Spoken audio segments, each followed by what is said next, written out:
Based on new information from Texas law enforcement officials, the Denver Post reported on Sunday that the murder of Colorado Prisons Director Tom Clements was very likely a direct order from a white supremacist gang.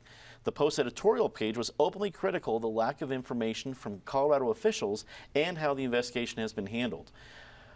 Joey, I know you're not on the editorial page of the Post, but part of the report, your reporting colleagues helped bring some of this to light.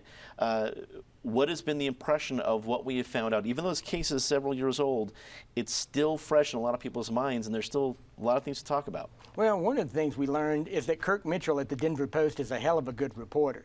He's the guy who drove this. All the rest of the media has kind of looked the other way on it, and he's the guy who found those documents in Texas and brought this to life. Now, the problem itself, the problem with the investigation is in the El Paso County Sheriff's Department. Terry Makita, all indications are he ran that department like a frat house.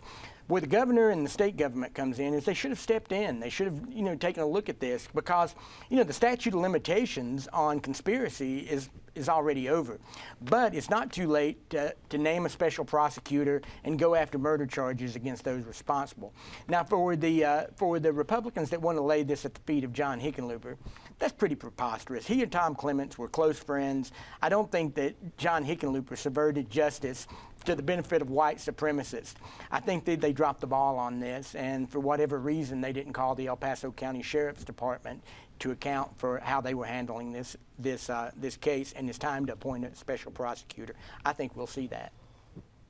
Ed, what do you think? Is there an appetite for more investigation, a special prosecutor from lawmakers regardless of partisanship? Well, I mean, whether it's a special prosecutor or maybe it's just lighting a fire under the current El Paso County Sheriff's Office administration. It's easy to blame this on Makita because that's been such a disaster down there. But let's not forget, Makita is the one who actually said, I think there is more that will come out of this. And you have the current sheriff who is assigned, that to me was the most shocking thing about the story, has assigned one person to continue looking into this. I mean, this is a white supremacist gang ordering the killing of the highest corrections official in the state.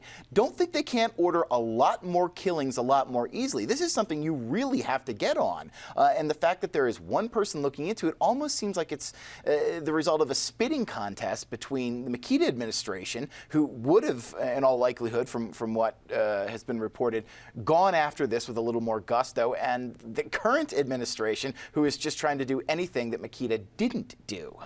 So I don't know. I don't think this issue should be dead yet. But I don't know if it's totally time to pull it out to the special prosecutor or just get in line and say, hey, sheriff's office, maybe you ought to put a little more resources into this. Well, speaking of resources, Patty, this being one of the lower, if not the lowest point of John Hickenlooper's political career because of his personal connection to Tom Clements, is he going to want to get involved? It's hard to go back to something that painful, but is there enough meat here for him to want to spur some action? Well, you can see him wanting to let El Paso County do the investigation originally. That's where it belonged. But given the fact that we still really don't know what Terry Makita did on this case, we certainly know what he did in the shower and with his various employees. But given that situation now, I think it makes much more sense to pull it into a special prosecutor than give it to the current sheriff's department. I mean, they've had their chance. If they've got one person on it, that is not enough to do it. Amazing that we have to go to Texas to find out what's happening in our own state, and good for Kirk Mitchell. And there's a lot more, it sounds like, that is going to come on this.